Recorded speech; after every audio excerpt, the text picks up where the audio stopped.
Hi everyone! আজকের এই ভিডিওটা আমার নিজের জন্য করা। একটা নিজের সাথে নিজের প্রতিশ্রুতির জন্য।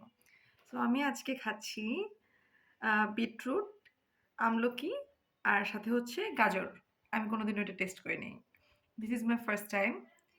সো আমি অনেক ভিডিওস দেখছি যে এটা স্কিন ক্লিয়ার করে, গাট সিস্টেম অনেক হেল্প করে। So let's try. And I want to continue this at least for 21 days so that it becomes my habit. So একটা সাথে একটা রিভিউ দিয়ে দিই যে it doesn't test that bad.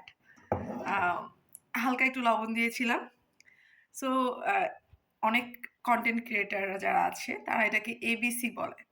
Because এটা হচ্ছে আমলকি, দেন হচ্ছে আমলা, মানে আমলা থেকে বাংলা যদি বলি আমলকি, দেন হচ্ছে বিটরুটের বি আর ক্যারটের সি। অনেকে আরও অনেক কিছু দেয়। আমার কাছে হলুদ ছিল না, কাঁচা হলুদ ছিল না। সো আমি ভেবেছি ওটাও দিয়েও ট্রাই করে দেখবো, and I will let you guys no.